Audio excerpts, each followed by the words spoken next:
श्री शिवाय नमस्तुभ्यम दोस्तों, जैसा कि आप सब जानते हो कल है 2 मार्च शनिवार का दिन और शनिवार के दिन पड़ रही है सप्तमी तिथि, जो कि बहुत ही खास और विशेष होती है।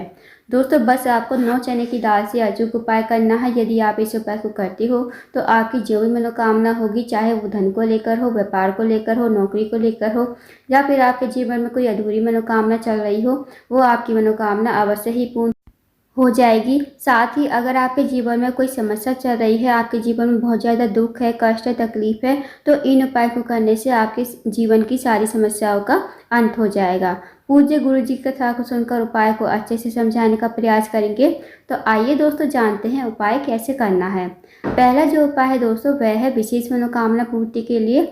यदि आपके जीवन में कोई विशेष मनोकामना है, काफ़ी दिनों से पूर्ण नहीं हो रही है, आपने पशुपति के व्रत कर लिए, नियम कर लिए, उपाय कर लिए, फिर भी आपकी मनोकामना अधूरी ही है, तो इस उपाय को अवश्य कीजिए। इस उपाय को करने के लिए सबसे पहले आपको लेनी है 9 चने की दाल। अब जो दोस्तों आप 9 चने की दाल लोगे ना, वो खंडित नहीं होनी चाहिए, इस बात का ध्यान रखना। उसके बाद साथ ही आपको लेना है एक छोटा सा गुड़ का टुकड़ा और एक तांबे के पात्र में 1 लोटा जल। अब आपको इस उपाय को सुबह से लेकर शाम तक कभी भी कर सकते हो। अब आप चले जाइए शिव जी के मंदिर में। शिव जी के मंदिर में जाकर सबसे पहले आपको उत्तर की तरफ मुँह करके खड़ा होना है। अब जो आपके पास गुड़ का टुकड़ा है ना, वो आपको लोटे के जल में ही डाल देना है, और जो आपके पास चने की दाल है वो आपको थोड़ी सी गीली कर लेनी है। गीली करने के बाद आपको ये चने की दाल हाथ में लेनी है, सीधे हाथ में। फिर आपको श्री शिवाय नमस्तुभ्यम कहते हुए शिवलिंग के ऊपर आपको समर्पित कर देनी है। उसके बाद जो दोस्तों आपके पास 1 लोटा जल है जिसमें आपने गुड़ का टुकड़ा डाला है, वो आप अपने हाथ में लोगे और भगवान से प्रार्थना करोगे, अपनी विशेष मनोकामना बोलोगे। जो भी आपकी विशेष मनोकामना है, बड़ी से बड़ी मनोकामना है, मनोकामना कहोगे, चाहे वो धन को लेकर हो, व्यापार को लेकर हो, नौकरी को लेकर हो, जो भी आपके जीवन में समस्याएं चल रही है, अपनी समस्या कहिएगा और इस लोटे के जल को श्री शिवाय नमस्तुभ्यम कहते हुए धीरे धीरे समर्पित कर देना है। आपको इतनी धीरे से जल समर्पित करना है दोस्तों, ताकि आप 11 बार श्री शिवाय नमस्तुभ्यम का जाप कर सको। उसके बाद 2 मिनट मंदिर में बैठना, श्री शिवाय नमस्तुभ्यम का जाप करना, फिर आपको भगवान को प्रणाम करके विनती करके आपको अपने घर पर आ जाना है। यकीन मानिए दोस्तों, यदि आप इस उपाय को कर लेते हो तो आपके जीवन की सारी समस्याएं समाप्त हो जाएंगी। साथ ही साथ जो भी विशेष मनोकामना है, आपकी मनोकामना पूर्ण हो जाएगी। तो इस विशेष उपाय को अवश्य कीजिएगा। अब जानते हैं दोस्तों अगले उपाय के बारे में। दोस्तों अगला जो उपाय है, यदि आप किसी कार्य के लिए बाहर जाते हो, आपका कार्य जो है सफल नहीं हो पाता, आप नौकरी के लिए जाते हो, नौकरी में आपको सफलता नहीं मिल पाती है, या फिर आपके जीवन में सफलता नहीं मिल पा रही है, तो इस उपाय को अवश्य कीजिए। इस उपाय को करने के लिए सबसे पहले आपको लेनी है 1 बेलपत्र, साथ ही आपको लेना है थोड़ा सा शहद और 1 लोटा जल। इस उपाय को भी आप सुबह से लेकर शाम तक कभी भी कर सकते हो। और आप चले जाएं शिव जी के मंदिर में।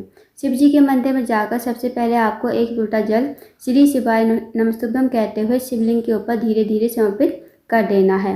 अब जो दोस्तों आपके पास 1 बेलपत्र है ना, बेलपत्र का जो चिकना वाला भाग होता है उसे आप अपने सामने रख लिए। अब आपको शहद से बेलपत्र की जो बड़ी वाली पत्ती होती है, 1 पत्ती होती है जो, उस पर आपको ओम बनाना है। जो आपकी अनामिका उंगली होगी ना, आपकी सबसे छोटी वाली उंगली के पास वाली उंगली, अनामिका उंगली से आपको बड़ी वाली पत्ती पर ओम बनाना है शहद से। और जो बेलपत्र की 2 पत्ती होंगी उन पर आपको बस मात्र 1-1 बिंदी लगा देनी है। फिर आपको थोड़ा सा शहद बचाना है और इस बेलपत्र को आपको अपने हाथ में लेना है। अब आप इस बेलपत्र को हाथ में लेते हुए जो भी आपकी विशेष मनोकामना है, जो भी आपका कार्य बहुत दिनों से अटका हुआ है, नौकरी में आपको सफलता नहीं मिल पा रही है, तो भगवान से कहिए और इस बेलपत्र को श्री शिवाय नमस्तुभ्यम कहते हुए शिवलिंग के ऊपर समर्पित कर दीजिए। उसके बाद दोस्तों जो आपने शहद बचाया है ना, अब शहद जो आपको शहद की 7 बिंदी जलाधारी पर लगानी है। जहाँ पर आपने देखा होगा माता असुरसुंदी का स्थान होता है, तो वहाँ से आपको बिंदी स्टार्ट करनी है। पहली बिंदी आपको वहीं से स्टार्ट करनी है जहाँ शिवलिंग और माता असुरसुंदी का स्थान होता है ना, तो वहाँ से पहली बिंदी स्टार्ट करोगे। और जो 7वीं बिंदी होगी वो आपको जलाधारी के एंड पर लगानी है, जहाँ से जल जो है नीचे बहकर गिरता है। जब आप बिंदी लगाओगे तो आपको श्री शिवाय नमस्तुभ्यम का जाप करते हुए जाना है। जैसे आपने 1 बिंदी लगाई, श्री शिवाय नमस्तुभ्यम, दूसरी बिंदी लगाई, श्री शिवाय नमस्तुभ्यम, इसी प्रकार आपको 7 बिंदी और 7 बार आपको श्री शिवाय नमस्तुभ्यम बोलना है। फिर आपको दोबारा मनोकामना बोल देनी है, जो भी आपकी विशेष मनोकामना है, जो भी आपका कार्य अटका हुआ है, या फिर नौकरी में आपको सफलता नहीं मिल पा रही है तो महादेव से ज़रूर कहिएगा। फिर आपको भगवान को प्रणाम करके विनती करके आपको अपने घर पर आ जाना है। दोस्तों बहुत ही अचूक विशेष उपाय है, इस उपाय को अवश्य कीजिएगा। इस उपाय को करने से आपको जीवन में सफलता जरूर मिलेगी। अब जानते हैं अगले उपाय के बारे में। दोस्तों अगला जो उपाय है वो है रोग मुक्ति के लिए। यदि आपके घर में कोई व्यक्ति काफ़ी दिनों से बीमार है, उसकी जो बीमारी है दूर होने का नाम नहीं ले रही है, तो इस विशेष उपाय को अवश्य कीजिए। इस उपाय को करने के लिए सबसे पहले आपको लेनी है एक बेलपत्र। बेलपत्र कहीं से कटी फटी खंडित नहीं होनी चाहिए, इस बात का विशेष ध्यान रखना। साथ ही दोस्तों आपको लेना है एक तांबे के पात्र में 1 लोटा जल। और अगर आपको बेलपत्र जो है कहीं से नहीं मिलती है तो आप शिवलिंग पर से महादेव से विनती करके बेलपत्र उठा सकते हो और उसे धोकर उसका दोबारा प्रयोग कर सकते हो। अब दोस्तों इस उपाय को भी आप सुबह से लेकर शाम तक कभी भी कर लीजिए। अब आप इन्हें लेकर पहुंच जाइए शिव जी के मंदिर में। शिव जी के मंदिर में जाकर सबसे पहले आपके पास जो 1 लोटा जल है वो आपको शिवलिंग के ऊपर धीरे धीरे श्री शिवाय नमस्तुभ्यं कहते हुए समर्पित कर देना है। अब जो दोस्तों आपके पास एक बेलपत्र है ना, वो आपको अपने सीधे हाथ में रखनी है। महादेव से प्रार्थना करनी है उस रोगी व्यक्ति के लिए जो व्यक्ति आपके घर में काफ़ी लंबे समय से बीमार है। उसका नाम बोलना, गोत्र बोलना और इस बेलपत्र को कुंडकेश्वर महादेव का नाम लेते हुए शिवलिंग के ऊपर समर्पित कर देना। फिर आपको 2 मिनट मंदिर में बैठना है, श्री शिवाय नमस्तुभ्यं का जाप करना है। उसके बाद आपने जो बेलपत्र चढ़ाई है ना, वो आपको महादेव से विनती करके औषधि के रूप में आपको अपने घर पर लेकर आनी है। अपने घर पर लाकर इस बेलपत्र को जो है आपको उस रोगी व्यक्ति को खिलाना है जो रोगी व्यक्ति आपके घर में काफ़ी लंबे समय से बीमार चल रहा है। और आप इस बेलपत्र को कुंडकेश्वर महादेव का नाम लेते हुए खिलाएंगे और उस रोगी व्यक्ति से कहिएगा चबा चबा कर इस बेलपत्र को खाए और कुंडकेश्वर महादेव का नाम लेते हुए इस बेलपत्र को खाना है। यकीन मानिए दोस्तों, यदि आप इस उपाय कर लेते हो तो जो भी व्यक्ति आपके घर में काफ़ी लंबे समय से बीमार है उसकी बीमारी धीरे धीरे ठीक होने लगेगी, वो धीरे धीरे रोग मुक्त हो जाएगा। तो इस उपाय को अवश्य कीजिएगा। अब जानते हैं दोस्तों अगले उपाय के बारे में।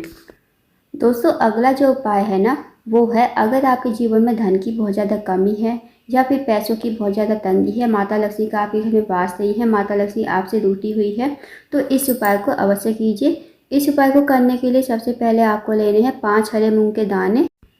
अब जो आप 5 हरे मूंग के दाने लोगे ना, वो कहीं से खंडित नहीं होने चाहिए। साथ ही आपको लेना है एक तांबे के पात्र में 1 लोटा जल। अब आप इस उपाय को भी सुबह से लेकर शाम तक कभी भी कर सकते हो। अब आप चले जाइए शिव जी के मंदिर में।